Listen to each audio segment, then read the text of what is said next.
Hello, and welcome to mentorDINO.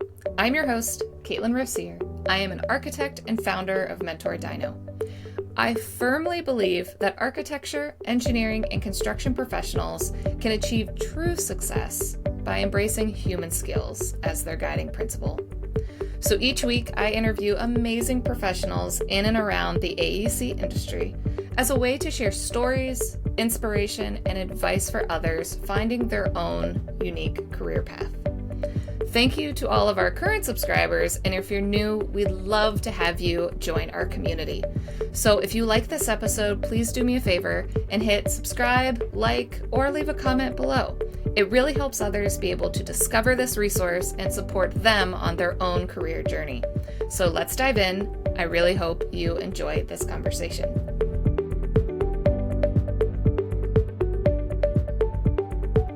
Welcome to the mentorDINO podcast. I would like to welcome Mike LaValley, architect and associate at Trautman Associates in Buffalo, New York. Thank you so much, Mike, for taking the time to speak with me today. Yeah, no problem. Thanks for having me. It's great to be here. So, always starting out with my loaded question. Can you tell us a little bit about your experience and journey from education to where you are now in your career? Yeah, sure. I've generally always known I wanted to be an architect ever since I took some school, like high school classes in like biology. I was like in AP courses. I'm like, I don't want to do bio. I don't want to do like something about just like the body sciences didn't really vibe with me. But then I took physics and took a technical drawing course, and I just something about seeing like isometric and axonometric drawings like really vibed with me.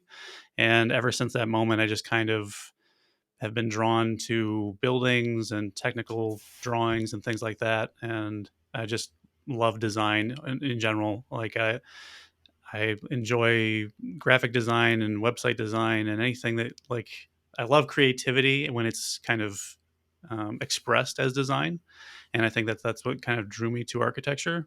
Um, I went to Syracuse University for 5 years in the BArch program, and I chose that partially because I wanted. I'm from Buffalo, but I wanted to get a little bit away from home and kind of explore the world. And Syracuse felt kind of at home for me. Like it was just far enough away that I could go be myself, but also get back if I needed to. Loved that program. Went to Italy, kind of explored the world, explored my own design sense.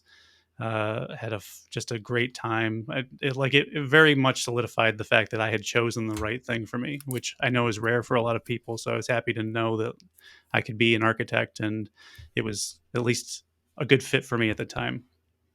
I went into the professional workforce though in like 2008 when the recession happened, and I don't know what happened, but fortunately I kept my jobs like the entire time, and I know like an entire swath of my class that just like either lost their jobs or left the profession entirely.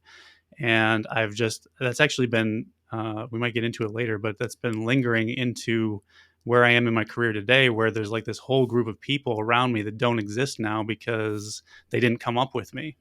Um, and but anyway, the thing I digress. That could be a whole Yeah, 3-hour it could be a whole conversation in thing. Yeah, itself. yeah, yeah. So then, as I was starting out, I really just enjoyed it more. It's always there's like this stereotype I think in our profession where there's the school stuff, and then you get out of school and it's like an entirely different world and an entirely different way of operating, which is true. But I've always appreciated what at least my design program taught me, which is how to think critically and with a design eye. That might seem like a given talent or skill to some, but I think that if unless you go through that rigor of studio and you have the right people helping you along the way, you don't necessarily get that critical eye or you don't foster it for yourself. So I appreciated that over time. I had really great mentors as I was coming out of school. One in particular that actually worked with me in my first job went to another office and then brought me over to that office because I wanted to work with him again. So it was just kind of that situation where I stayed at one job for about 6 or 7 years doing academic buildings, commercial work, some residential, but not really. Sort of like small to mid-level projects, nothing crazy big, but some fairly big projects. Um, and then I moved to a completely different firm, which, funny enough, at the time was literally across the street. So like I left one firm, Ugh. walked across the street, and it was like right there. Like you could see the other office from the office. It's like I've had the one where I shifted like just down the block, but I yeah, still parked and would have to pass my old office to get to where my yeah, car was. And you're like, "Hi guys, see yeah. people." Hey. Um, so that entire experience was all like 95% schoolwork and like K-12 schoolwork. Big firm in Western New York that does schoolwork throughout Western New York, going into the South towns, Buffalo, like anywhere you could think of. They're moving out north into like Central New York, and like it's just a lot of school stuff. Very different vibe. But I think the thing that I appreciated about my first job experience was, and this is what I would tell anybody, is like having a bunch of different projects under your belt makes you nimble in any project scenario. So did I know a lot about schools? No, but I knew a lot about construction and design in other ways, and that helped me kind of get through that experience. Then I had too much schoolwork and didn't really want to do that anymore. So I ended up at the place I'm at now, Trautman Associates, which is actually it's been a great fit so far. It's been 3 years. It's right in the heart of downtown, which the other two offices weren't. They were at kind of like on the edges of the downtown area. So there's something really nice about being like in a downtown environment. Like it's right down there with Seneca One, which is it's like the tallest building in Buffalo. So it's like a beacon or like a place where everybody would kind of know who's in the area. But like all the activity is happening down in that part of the office area. So yeah, I feel like I've been very lucky in a lot of ways in my career. I think part of it is my ambition. I am definitely an ambitious person, which is maybe to my detriment sometime, which we can talk about a little bit here with burnout. But like in general, I just feel like I've been, methodically going through my career and trying to do what I think is best at the moment for me and make pivots when I need to. And it's kind of where I am. Yeah. And what are you doing now at Troutman? Because you were doing schools. Yeah, so And I then, went back to kind of what I was doing before, where it was a little bit of a grab bag of, like, the office itself still does some schoolwork. It does some government work, but the part that I've been working on with a couple of the partners has been more, uh, not really commercial work. It's still like a grab bag. The one project that I just finished up, which actually I was happy, it was featured in the last Bills game of the season, where they do those like flyovers over the cities that they're in or mhm. whatever. And we had just replaced or like made a new facade on the convention center, which is like this like polycarbonate and metal panel surface, but it glows at night. And one of the like citywide ordinances is if you can get your public buildings to have these sort of light show is maybe the wrong way to describe it, but a way for the city to kind of emulate, like, if it's St. Patrick's Day, all the buildings are green, or they have green Mhm. lights on them or stuff like that.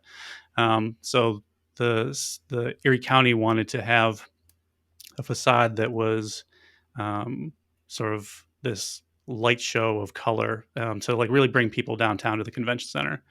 But the big project that I know we were talking about just before we got on was this project called Feedmore, which is a great project. I'm really happy to be part of it. It's for a great cause. Feedmore Western New York is an organization that kind of came together a couple of years ago.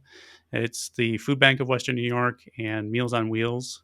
So they're like these two groups that are feeding the community, nonprofit, doing really great work out in the community, is merging because they are in different facilities from that merge. They needed to make a new facility.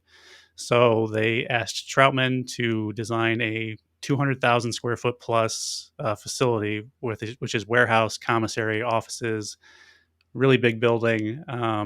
but it's big because it needs to be big because there's a hunger epidemic that's kind of out there, and this organization is doing great work to sort of fill that need in the area.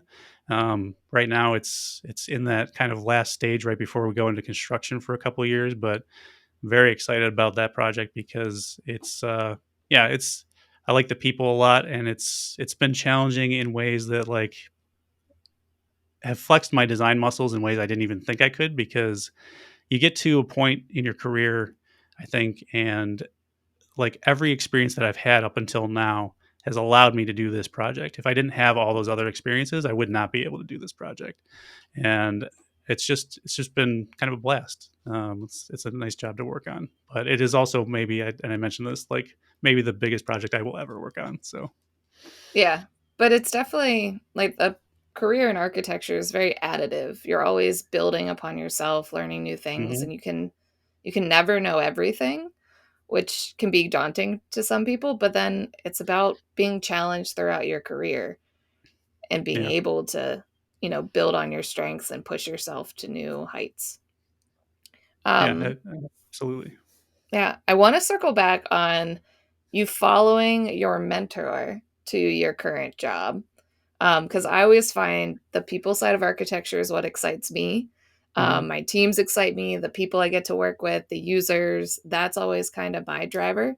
Can you talk about how you decided to change firms and how that mentor, um, I don't want to say drove you to do that, Right. but was part of that process? It wasn't just like you're unhappy at an office and you go jump to a new office.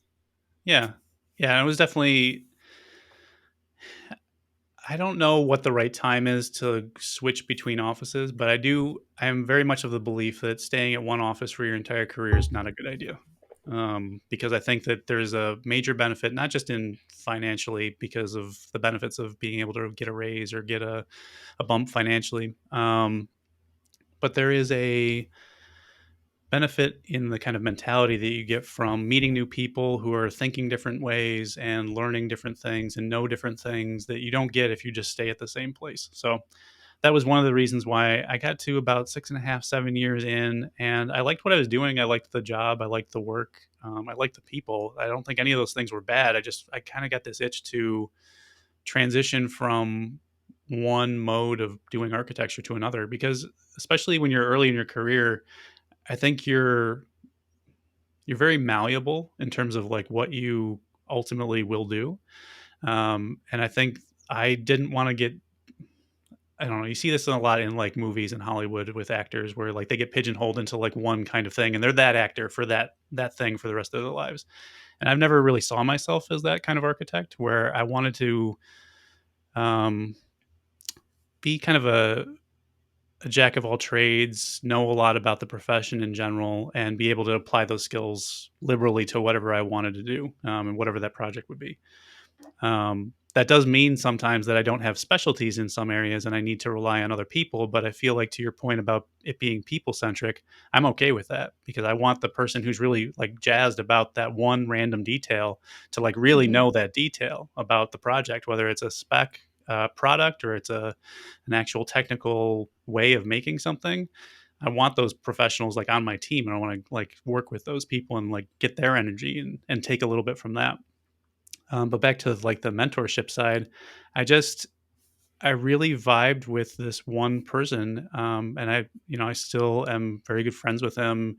Very influential on my overall career. I even nominated him for a mentorship award at the local AIA, and like just of there are architecture, in some ways it can be a very lonely career path, because you are trying to figure out a lot of things at once that you could like you have so many options about like what kind of architect you can be, who you can be, where you can go, what kind of work you're going to do, what kind of city am I going to live in to do that kind of work. This work only exists in this kind of region of the world. um, and I think that having somebody and recognizing somebody in your life who is ready, willing, and able to give their time and their energy to other people is invaluable. I, because of that, have become much of a mentor in my own office. And it's not even necessarily like a paying it forward like I feel like I have to. It's more like a if we don't have these people in our profession helping other people, like our profession isn't going to go, it's either going to stay somewhere where it is or it's going to die. And I would rather it thrive and have it be a place where we are communicating all these great things with one another. And I think I just ultimately resonated with my mentor and said, you know, of all these things, I want to make a change. I want to go where people at least are helping other people. I want to see different experiences. That's kind of ultimately why I switched jobs.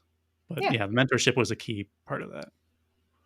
Yeah, and just learning from other offices or how other people do things. I know when I switched, it was okay, this is how I was doing it. Is this how Right. you guys do it? And you're then asking different types of questions and you feel like a kid out of school again. Like Right. I know what I would do, but let me make sure I do it either right or is there a better way to do it faster? Is there an expert I now should talk to depending on the firm size dynamic you're changing? Yeah. Yeah. And the firm size actually dynamic is an interesting one too. Like there's one big player in Buffalo. Everybody knows that it's Canon Design. Canon Design is international. They're everywhere. I think their original office was in Buffalo and on Grand Island. They're downtown now, but um, then there's a bunch of mid-level career or mid-level firms and a lot of small firms. And I also wanted to change scales, so I went from sort of low mid to mid, like on the tiering of higher because of the office I was at that did schoolwork was growing exponentially. So there were like 40, 50, like by the time I left, it was pretty big. Um, and now I'm back to kind of like a similar size, but like maybe somewhere in between where it's about 40 people. The difference, though, too, that's interesting that I really like about the place I'm at now is it's an AE firm. Mhm. So there's a combination of just being able to, like the value of being able to walk over to a mechanical engineer and say, how do we do this is invaluable to me. Like I didn't realize that that's something that I needed in my life to just be able to walk over to an MEP group and say, how do we do this? Not here's an email and here's a meeting we're going to schedule in 2 weeks. Like it's not that slow. Yeah, I'm now at an AE firm, and I definitely know what you mean because before that, it was architecture only. So it was very formal. You only got the contact of the head principal on the job that would delegate it down, and they wouldn't get a hold of you when you just had a general question. And I was always trying to find the person who was actually doing the modeling that you could just bat some ideas off of and learn Oh, from them. And just being able to talk to anybody that is MEP just to kind of bounce ideas off. Hey, I'm thinking about doing this. How pissed off will you be? yeah. Or how can we do this differently to make it better for your systems and still hit close to the design intent that I'm aiming for without having it to be this whole big thing in operation? Yeah. I think the thing that's interesting to me, and I don't know if you found this, is like when you have that separation of architect and consultants in different offices, there is a formality to it where they're not, I know that they're people, right? I know that they have lives. I know that they're humans. I know that they do things outside of the office, but I don't really know that. Like there's still like this Hmm. like distance. Whereas when you're working with people in the office, you learn like what their kids' names are, like what they're interested in, like are they a runner? Are they like what are they doing outside of out of the work? And like there's a connection that builds there. So I don't feel, especially at this point in my career, maybe it's just because I'm getting older. Like I don't care if I look stupid asking a question because I just like need to know the answer. Like I just want to learn and understand more. And having um, that gap bridged a little bit closer with that human connection, I think helps a lot because it makes the question that might otherwise make you seem like you're incompetent as like a designer or an architect is just like a casual conversation. Like, hey, let's just figure this out. Yeah. I would I would say it depends on the team and the project for those consultants outside. And Hmm. I think it took me a number of years to figure out that human connection because I've been, even though I'm in an AE firm, we still have consultants Sure. depending on the project and where we're located. And I've been working on a project the last 4 years up in Connecticut, and I like projects far.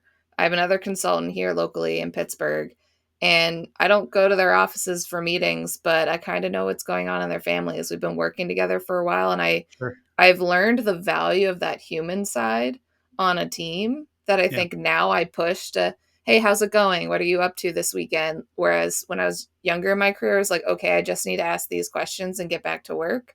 And Right. there's so much more to it. But now I feel like I could also just show up to their offices and say, hey, how's Bruce doing? Or be able to send, like, he just got promoted to principal. So it's like, I notice Yeah. when people get promoted, I want to celebrate them. I'm like, oh my gosh, I just found this out. I just want to call you. And there's Right. nothing to do with the project. I just want to celebrate you. Um, but I also work with engineers in different cities. So a lot of the times I do have to call them, and I do have some locally. But really building up that relationship to be able to call them in a moment. And I've had engineers call me just wanting to talk about an issue from the weekend. It wasn't even a Right. project related, but those friendships are really important, and building them along the way with the team. It makes, I find the designs in the end, when I work very well with the team and have fun, Yeah. those are the projects I'm most proud of. And sometimes those aren't the projects that are winning all the design awards and Sure. magazines and so on. Yeah. No, I think that's really a good point. And like, I know networking is hard for a lot of people. Like, I'm especially early on in my career, like I'm a very naturally introverted person, shy, wallflower at the parties. Like I'm not the person who's like jumping around talking to people, shaking hands. Um, but I think that one of the things that I've tried to do over time is ask more questions about people's lives to really get to know them, because I think the mistake that I made early on was I tried to be very Mike centric in terms of Hmm. like how I was thinking about my career. Like, it's my career. All I have to do is think about me and just how much I'm getting better. But the reality is, I think to your point, like when you learn more about people and you make those relationships, you have that human connection. It actually helps you grow as a person, which I think I've just been trying to infuse in my life more as well. So Yeah, you're always learning. yeah, That's always part of the learning. process. Switching gears a bit, because I know you also have a passion for writing. Hmm. And so you've had experience as being a contributor on Architizer, and you even have your own website, Mike LaValley. And where did that passion come in from the design side? How'd you start getting involved with writing? So I've liked writing in one form or another all my life.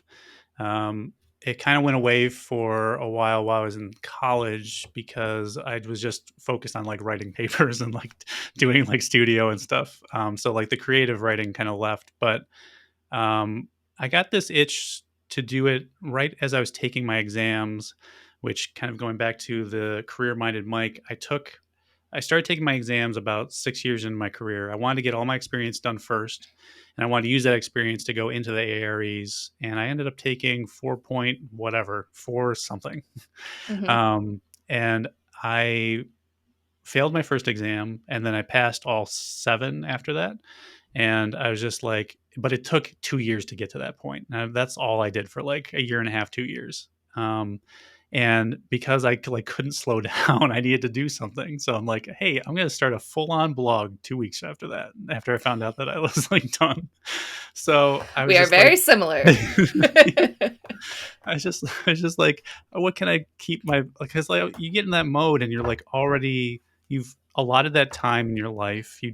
I like couldn't shut off, and I just went right into creative writing, which for me at the time felt not like a burden because it was something still creative. And actually, I had been doing so much studying and reading in like a test takey way that writing and being more creative just helped out. And that was also a time on the internet, which feels like a lifetime ago now, when Bob Borson had started this like newsletter kind of chain where um, everybody in this group, it was like a group of bloggers, of like archi bloggers who just like kind of got together. Bob was like the ringleader, and he doesn't do it anymore, but he's been he mentors other kind of archi bloggers as he goes to the best he can.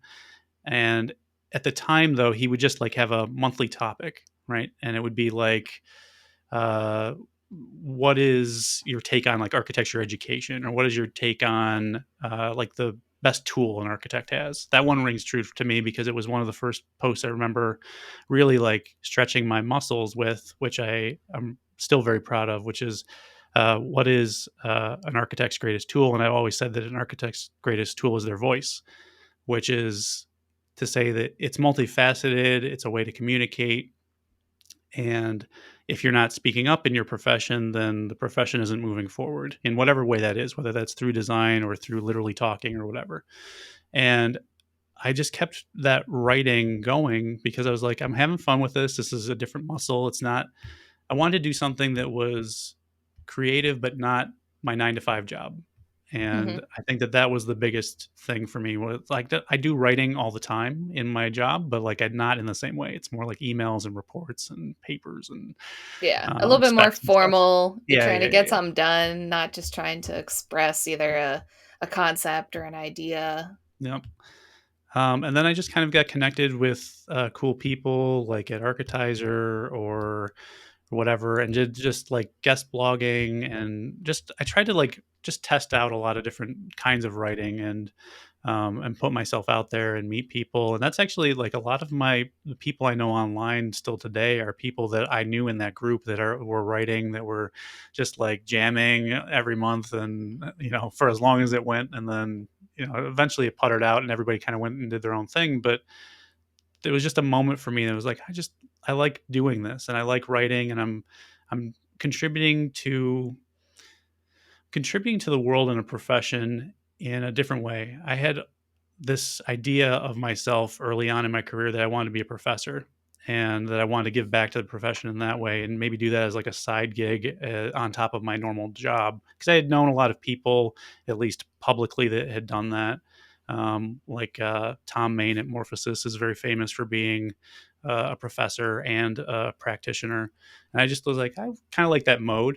And then I thought about it more, and I was like, well, I don't really want to go back to grad school. I don't really like, like what do I have to do to actually make that happen versus just the friction wasn't there to just Hmm. put my ideas online and share them with people and mentor in that way to as many people as I could. Yeah, and that's how kind of your website started. Was more just having a platform after testing different Yes, things. except it does not exist in the same way that it did, which maybe leads to our burnout conversation. So what happened was I was going full steam on this. As you can probably Hmm. tell, I'm a very driven person. So I I hit I the same things. I think mentorDINO is not my original name. This is actually the third name of me having a website, but now making it into a company.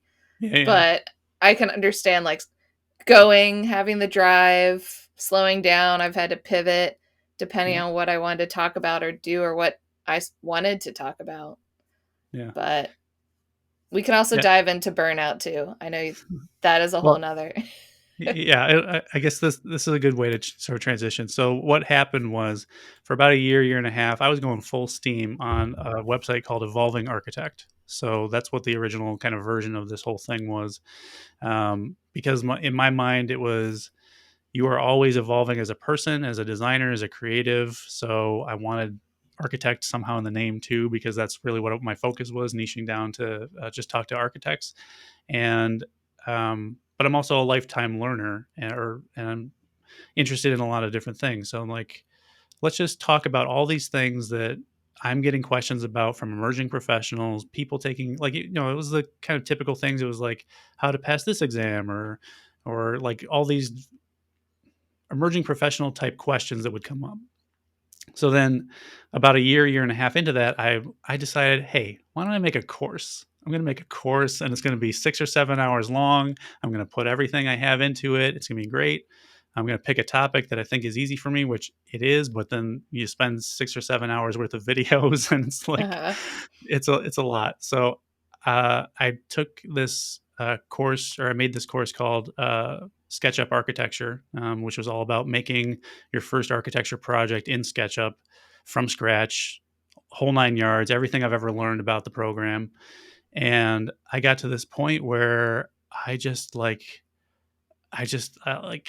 couldn't do it anymore. I just like couldn't. I just like had this moment where um, I like yeah, I just like it stopped me in my tracks. I don't know what it was really, but it was more of like I am not okay. I kind of looked in the mirror and I was like, I am the heaviest weight I've ever been. I am like like a shadow of my former self. Like I used to play soccer in high school, and I couldn't do any sports in college because that was frowned upon because you were in architecture and everybody knew you were like locked to your desk. Yeah. But I started drinking inordinate amounts of soda and coffee and food and things like that. And I was just like not exercising, not taking care of myself, pushing myself way too hard. And I just kind of was like, this is not, I'm going to I could end up like doing really serious damage to myself or like end up like giving myself a heart attack or something like that. And I just like, this has got to change. So I actually stopped writing for pretty much an entire year. I told my newsletter, hey, I'm coming back at some point, maybe, but thanks again. I need to go do something right now. So I actually in about a month from when we're recording this, it'll be 7 years since I've had soda.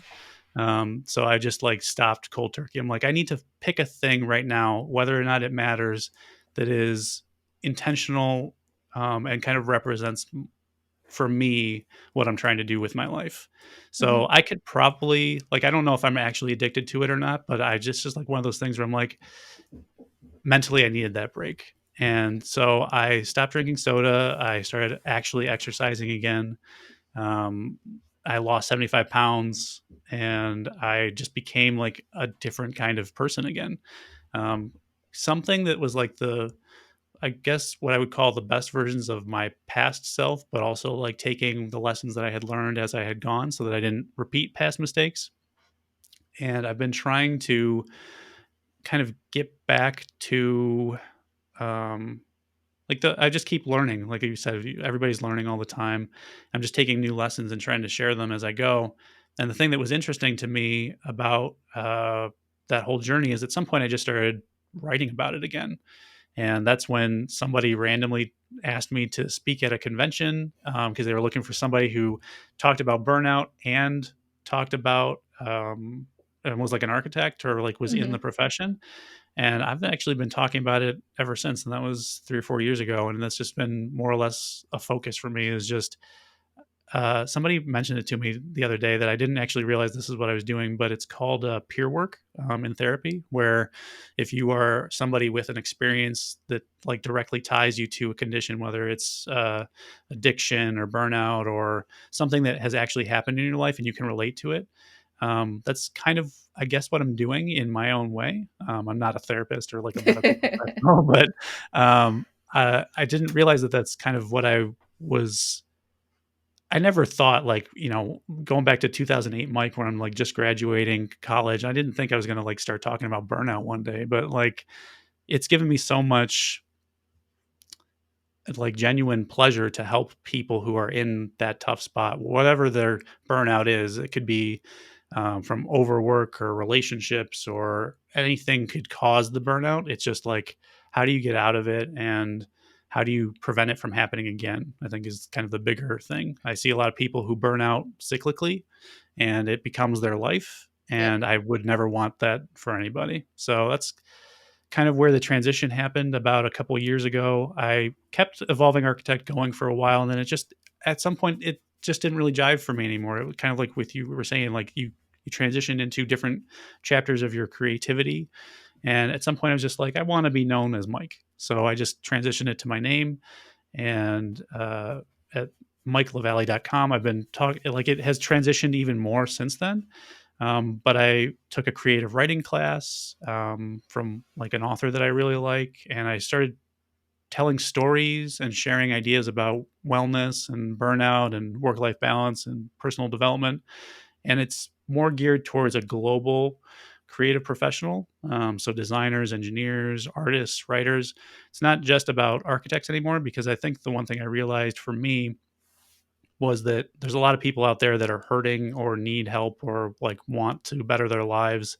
And it's not just architects. I'm still an architect and will probably be an architect for the rest of my life. But it's one of those things where I notice a lot of patterns in people who are creative are, in my opinion, are more likely to burn out. So I wanted to help Hmm.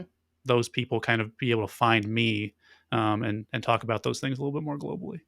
Yeah, because those are all the careers that it's more passion and people tend to put their heart and souls behind Right. things. Like Exactly. we're putting our heart and soul into buildings, and just because we're choosing the art of a structure doesn't mean that other people don't burn out for having that similar passion behind their projects. Yeah. I think that a lot of happened. That's why you're seeing a lot of things that happened during the pandemic happen with medical professionals too, because it's that generosity, it's that Hmm. emotional awareness. People who are tend to be more emotionally intelligent, I think, and creative. That combination is great for the world, but bad for the individual sometimes when they go too hard. Yeah. Now, do you think, looking back on your burnout experience, Hmm. do you feel it was more you pushing yourself outside the office, or were there office factors that you also took steps to like restructure your life between work and stuff you're doing outside the office? Yeah, 100%. I think my burnout was in a lot of ways self-induced, at least when I experienced it. But I think the vast majority of people, and like I don't want to say it wasn't part of my job, because I had these like I remember a couple of times where I think of it more or less like a like kind of like if you tracked out or mapped out a roller coaster. Like you have these high highs and you have these valleys. Sometimes you're going to have moments in your year, regardless of what great place or bad place you work at. There's always these moments where there's a deadline and it's a major one, and it's like the end of a design phase or a construction phase start or something where that's the moment where you have to kind of put more of your time and effort in. And I've always known that about the profession, and I'm okay with that side when it's controlled. Hmm. And I think the problem that I see a lot of people get into, and that I experienced a little bit, was the roller coaster doesn't really go down as much. It just kind of like if Does it's a like up really high and then it's just kind of right like riding up, like it's just always at that like high level. And I think when people don't have the chance to recover, and rest, and like as an example, this week in particular at work, I have kind of a chill week. Like I didn't have a crazy amount of meetings, I didn't have a crazy amount of like deadlines, but I was still able to be productive, do work on projects, and you need those kinds of weeks throughout your year to actually like even if it's just as simple as like organizing files in your folders that you're just like hmm throwing around and like the chaos needs to get controlled. Um, I see though a lot of like in my own work life, I had a couple like 60 plus hour weeks, that were few and far between, but like when you really get into like 60 plus, like it's not a great thing. And when I hear these stories about people doing like 80 plus, and like you're just basically not Yeah. leaving the office, It's not a it's trophy. it's not yeah, it's not I think that's really well put, because it's not like what are you getting out of that at the end of the day? Like the reality, the one quote I heard, or like maybe I'm paraphrasing this from something, is like if you, I'm not saying I want this for anybody, but let's say you got hit by a bus, right? And the office needed to keep moving. They would replace you within a couple weeks. They would find somebody else to do your job. And when that hit with me, I was like, I like the people I work with. I appreciate my bosses. Like they're kind people. Everybody is great to work with. But that is true. If I Hmm. left the office, they would need to keep going and they would need to find somebody else to do it. And I think the reality is that we want to think of, I see a lot of people, and myself included, I wanted to see the office that I worked at as like the studio setting where you're like hanging out with friends and you're doing the things that you love to do in studio, and you just feel like you're all being this creative team. But the reality is that you're working for a business that has to Hmm. operate in a business way. And I think that disconnect with creatives is where the tension comes from, because you want to do a good job, thrive in your career, do great work, and then there's this overwhelm that kind of comes into play. So for me, I had a couple of those weeks on top of the weeks where like I had a weekly newsletter. I've basically been writing a weekly newsletter for as long as I can remember. But if you put on top of the like couple weeks where it was crazy throughout the year, and then you put a newsletter that takes 5 hours to write throughout the week, Hmm. and then you're writing content for social media, and you're just like trying to be everywhere all at once. It's just, and that course, like it was just like it was like too much. Like I couldn't keep it all up, and then try to do anything well. Like you become, I made this sketch once of like an octopus with like, a phone in one hand and like a pencil in the other, trying to do like all these things. And that's how you feel. You feel like you're being stretched out into too many different directions. The things that I've done since then have been really just to like create very hard boundaries for myself. Like a lot of people that I know keep office email on their phones. I don't. I have, my phone is my phone. I've been at places where they've offered to pay for my phone as like an office phone or get me an office phone. I don't do that. Like I am, when I leave the office, I am leaving the office, and I will come back to the office and work just as hard when I'm at the office. But there's this Cal Newport, who is the writer of Deep Work, has a really good kind of um, not mantra, but like a tip that I always think of is like, actually think of yourself like at the end of the week, shutting down, like shut down your computer, close it down, put it away, like actually say, I'm done, and then walk away. Hmm. Because you can't, as a creative person, you can't actually function properly without having the recovery and the separation and the boundaries and the rest to actually do so. So I just made those kinds of boundaries, and I learned more about myself and kind of what I was able to tolerate. And yeah, we can go wherever you want to from there, but that's kind of the big picture where I was. The boundaries is like the big one, is like really saying, this is the time I leave every day. This is the time I'll be at work every day. But other than that, my life is, everything else outside of work is my life, and I'm doing that my way. Yeah.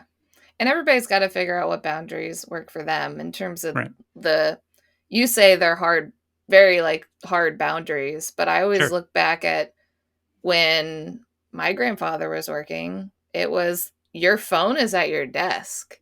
And if Hmm. you're not physically at your desk, you're not getting that call. And it was mail, and everybody still survived. Things were still happening. But when they left at the end of the day, they could not get a hold of them. And so it's, you don't need to have this constant connection, but we're Right. always striving to have all these responses now. Yeah. Um, I know the kind of shutting down the laptop, I always refer back to Atomic Habits. And Yeah. it's, if you want something to be a habit, make it visible. Like if you're trying to take a daily vitamin, and remember it, keep it out and on the counter so you see it. If your Right. laptop's open and easily accessible and you just have to even just put in your password and you're going to be more likely to go in there. But if you fully log out of all your programs, if you fully shut down the laptop, you close it and you put it away, the odds of you going and opening up that laptop again, it's going to be a lot Yeah. more work. And I Yeah. learned that the hard way. I would leave models open so I could easily, like, okay, get home and I could jump back on if I wanted. And it would take me 5 seconds and I'd be back in the model. But now Yeah. that's like, oh, nope, I would have to like act like large models have to get 10 minutes to get everything loaded back up. Nope, okay, I don't have the time for that and I'll go do something else. But you like Yeah. trick yourself into setting the boundaries. Yeah, no, that's a really good one. The one question that I got asked a year or two ago when I was at a speaking, a gentleman came up and asked at a Q&A, like, so or do you own a business? I'm like, are you a sole proprietor, or like, do you, like, just ask me directly. I'm like, no, I don't, like, don't own a business, but I'm an associate at a firm, and like I'm at a fairly like high enough level that I see a lot of stuff, and like I manage people and whatever. He's like, well, that's not the same. Like I'm like connected to my work, and my work and my life is like one giant like pool of stuff.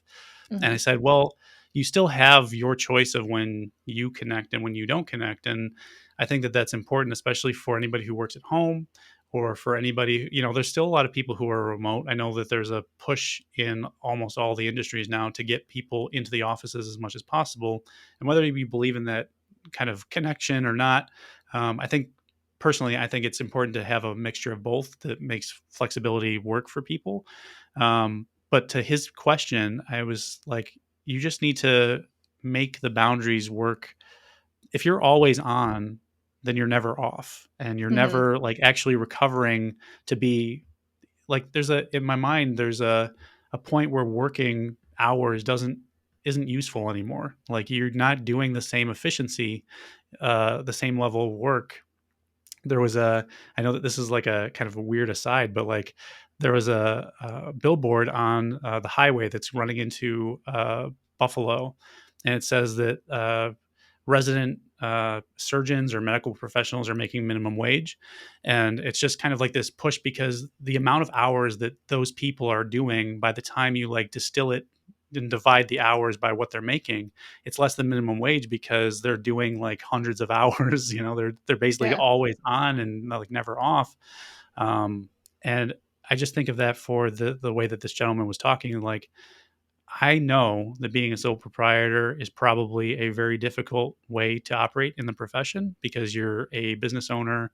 Your livelihood is connected to the creativity, and like, you're trying to be an administrator and a salesman and a marketer and a designer, like, all at once.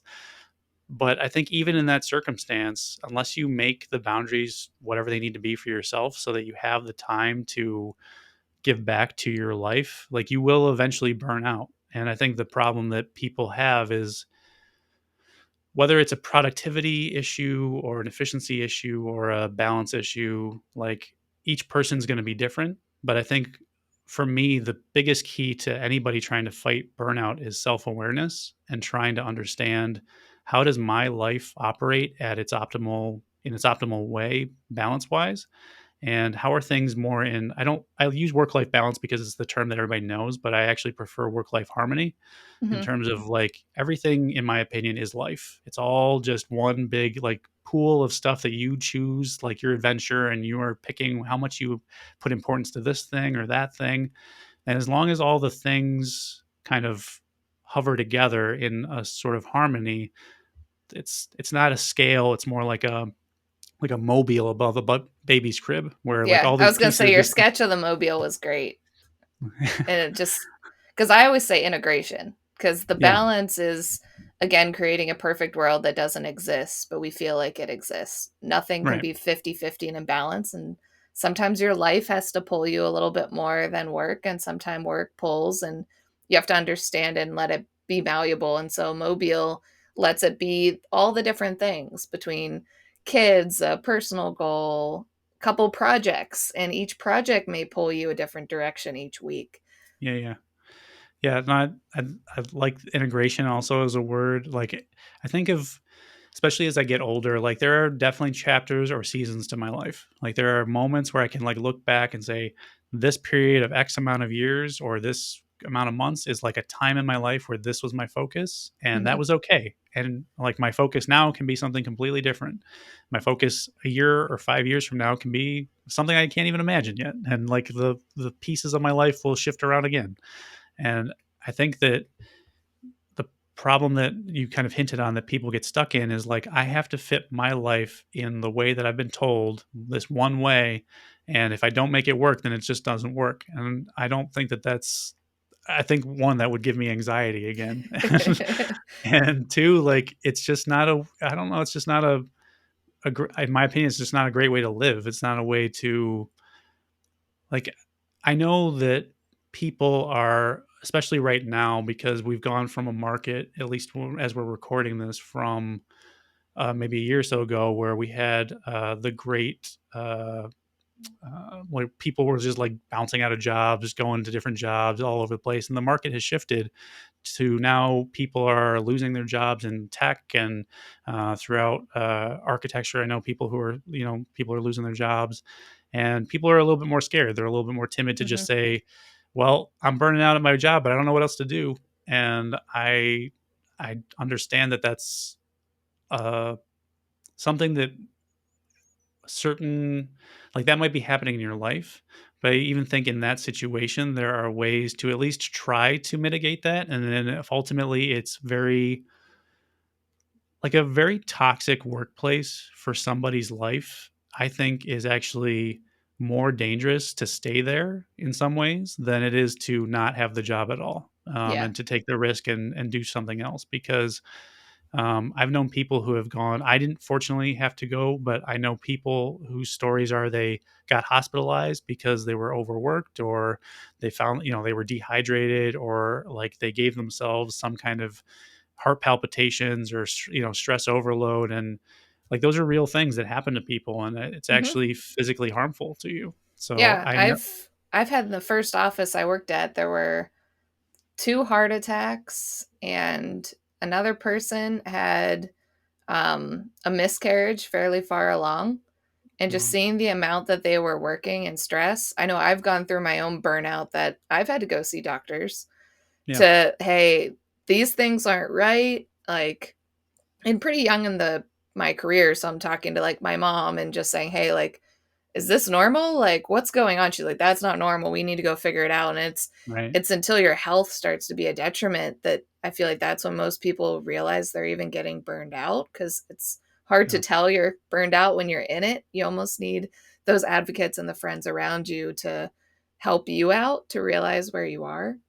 Yeah. I, But I, I totally yeah. agree. I mean, even like things like if it's not a physical medical professional, have it like I have been in therapy. Hmm. It's like just having. There is something about talking to somebody, a third person, like party, that is objective, can like see your life differently, like from a global perspective, and then ask you questions that then help you try to understand what is good for you. So it's not, I think a lot of people misconstrue therapy as, the shrink who's like Hmm. sitting next to you, or, and you're like on the, On the the bed, big chair. yeah. And that's like this like cartoony thing, when the reality is like, um, like the conversations I have with my therapist are more just like clarity. It's more Hmm. just like trying to figure out what I, not even trying to influence me, just more like what do I want? What do I want? Like what ultimately is good for me? Makes me kind of reflective in all the things going on in my life. Like I can more clearly see where I might have an issue here, or maybe this is going really good, so I can kind of leave that alone for now, and I just let that be on autopilot. I think there's a lot of cases where, like, let's say your job is like the pinpoint of all of your overwhelm and maybe burnout and stress. Like, there is probably one or two areas of your life right now that are going really well, and like, could you either lean into that a little bit more to give you more joy, or like is there a way for you to um I don't know. I'm just an optimist, so like I feel like there's ways out of things. The problem that I find when I talk to people is that everybody's situation is so unique to them Hmm. and their lives and how they got to that point, that it does frustrate me a little bit that I have to talk in like some form of generalities to just like make the points. But But it's true, because everybody has a different situation. And right. so there will be different pinpoints, and people have different levels of boundaries too. And it's just, as long as I always go with, if you want to be a workaholic and that works for you, go for it. But don't push it on the rest of the office, because Yep. not everybody is like you. Or I don't want a work phone. I do have Right. my like email and Teams on my phone, but my Yeah. email like locks out. But my Teams will actually message me on the weekend. But uh, I will be there for my team. I will not be there for the owner on a yeah. weekend. Like, that's where my boundary is. If somebody's working and helping my project and they have a quick question, I Yeah. feel they can ask me a question. I'm not going to jump online to Right. like go bottle it for them, but if Right. they've got a quick question, I'll go help them. But that's where my boundary is. Yep. And my boundary is different than your boundary and Yeah. your boss's boundary. Like, everybody's got something different, but it's finding that balance that works for them. I hate using the word balance, but Yeah, no, I know what you mean. yeah. No, I think that Um, that's really good because I appreciate that. Like sometimes when I say what my boundaries are, I feel like mine are maybe like I can see how mine are a little bit too strict, and maybe it's just because I'm at a place where I just like really don't want to. I know where I know myself as a person that if I slip a little, I'll slip a lot, mhm, and like it's just like an avalanche. But yeah.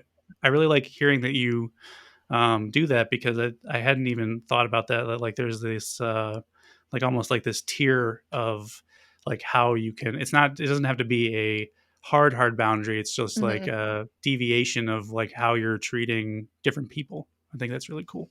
Yeah, because there's also not like one way to teach or one way to educate. Everybody learns differently.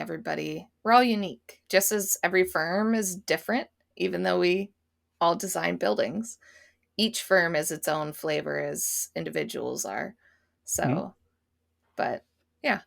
I know with your burnout story, you started creating personal goals to help you move forward. Do you have a personal goal for 2024?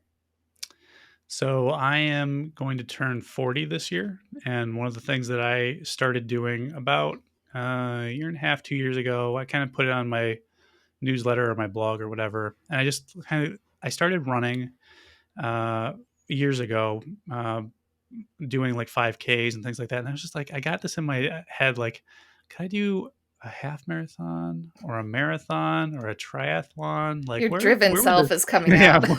yeah, where could I take this like mild obsession, but like in like kind of a positive way?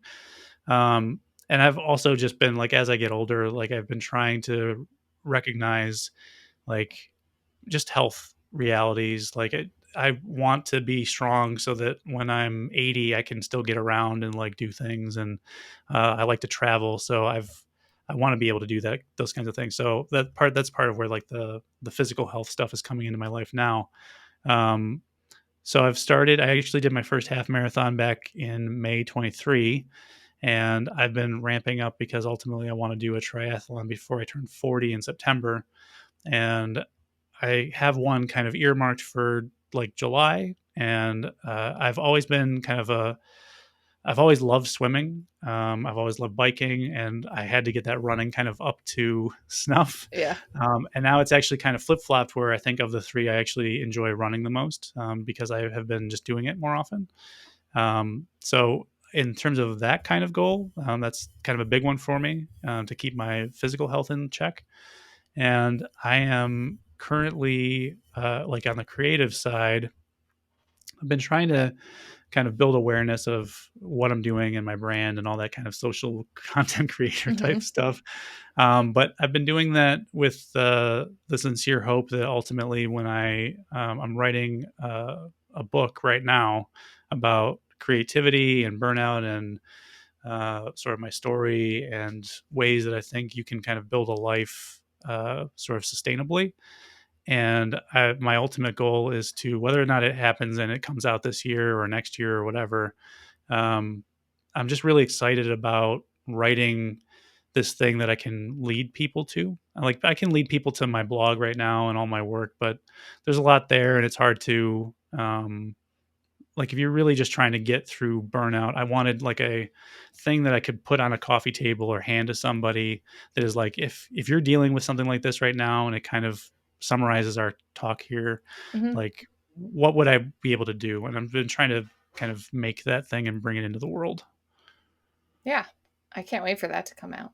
So I'll have to have you on again when it comes out and we'll go through it. But have there been any organizations along the way that have helped you in your career? So we didn't really get into this too much, but part of my career early on, my first boss was generous, and he was an AA local AIA board member, and brought me on as an associate AIA. And I was a board member for 6 years, actually, on the AIA Buffalo Western New York chapter, which was great. And it was also one of the things that ultimately led to my burnout. So I did end up stopping that. But I have always been part of the AIA and really interested in it's it's interesting because I think the AIA does a lot of like global good for the profession. I know that there are a lot of advocates in legislation, as an example, nationally, and advocates for things at the state level. Um, they also track my credits, which is great, and convenient. Yeah. Um, but I like what is happening at a very local level with the AIA. Like the chapter that I'm still part of it, but not at a board level anymore. There's still like ARE groups and walkthroughs and things that are just like really reaching out to the local professionals and trying to get them engaged at sort of like an earlier and earlier age. There's a really fascinating program called the Architecture and Education Program, which is done by the AIA in conjunction with Buffalo Architecture Foundation, which is like its nonprofit, like sibling foundation. Hmm. And it's, they pair an architect with a K through 12 classroom for like 10 weeks.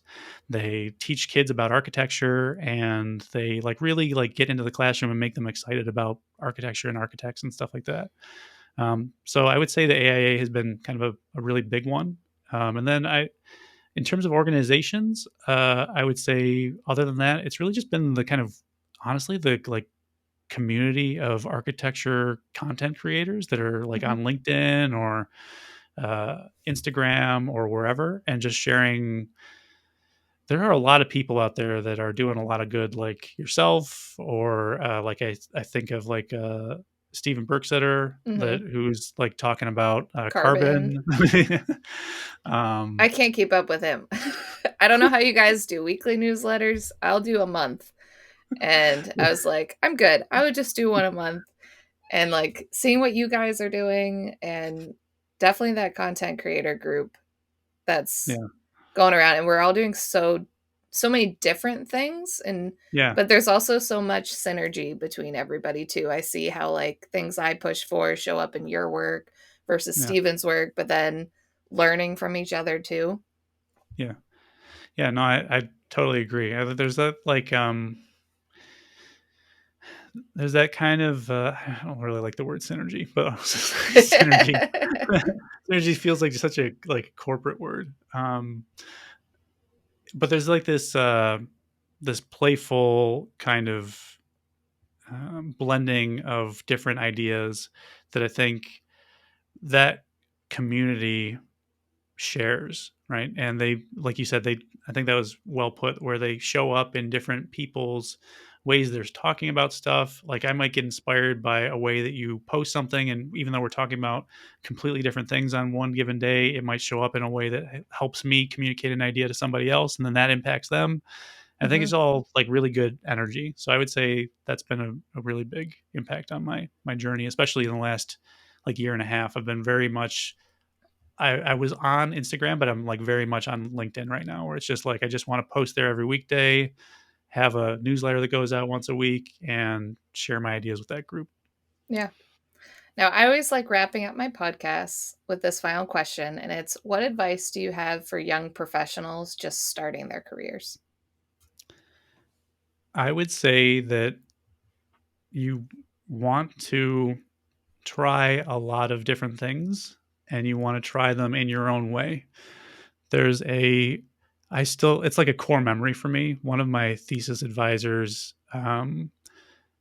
ended up saying to a class or a studio one time, like, you need to do each of these projects and you need to learn something from each one of them. Like whatever that thing is that you want to focus on, like take that with you. It doesn't matter in some cases if you succeed or fail, because everything is like a learning opportunity. I mean, in his context, he was saying it doesn't matter if you get an A or a C or a D, because as long as you learn something from the process, like that's valuable to your experience.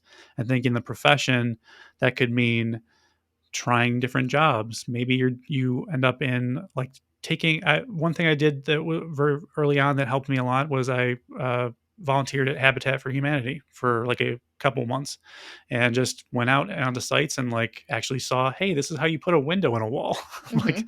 this is actually how this gets framed in. Like this is how this thing is or whatever. And putting yourself out there in a, let's say, meaningful way, a way where you are testing things and learning more about yourself, I think is really kind of the key thing. And then I would add onto that, as I've learned more in my life, is do so, in moderation. Like try Yeah. to go out there, do stuff, but also come back and, do things outside of architecture that it's kind of like there's this thing that I heard from a writer. Like, you can't just write. You just can't like write all the time. You have to go out and live life, and then bring that experience back to your work. And I think the same thing can be said for architects, where there are things in my life that influence the design decisions I make every day, and it's that, whether it's that human connection that I have with different people that I've learned over my life, or um, just nuances of how I think people interact with buildings now because of those life experiences. You just have to do kind of all of it, but you don't have to stress out about trying to do all of it like all at once, I think. Yeah. Just kind of ride the river and see where it takes you. Yeah. Yeah. And if anybody wants to get a hold of you or ask questions, what is the best way to get a hold of you?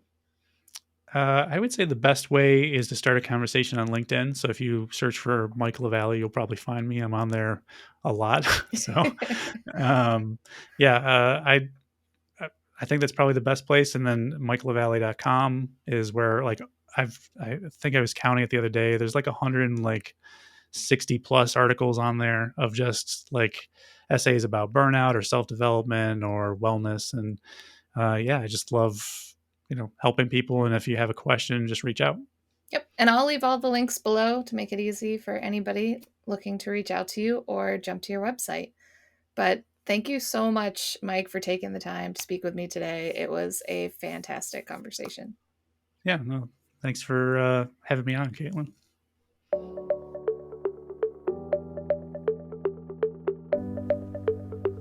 I hope you enjoyed our discussion today. Learn some advice to take with you and see how our industry is all tied together to create the world around us. Check out the description below for any links or resources we discussed.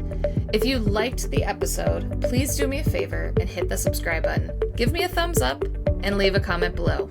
It really helps others be able to discover this resource and support finding that career path that best works for them. If you know someone that has inspired your own career that you'd like me to interview, let me know in the comments below, or you can reach out to me via my website or LinkedIn. I'd be happy to share their story or your own. Thank you again, and I cannot wait for the next career story I get to share with you next week.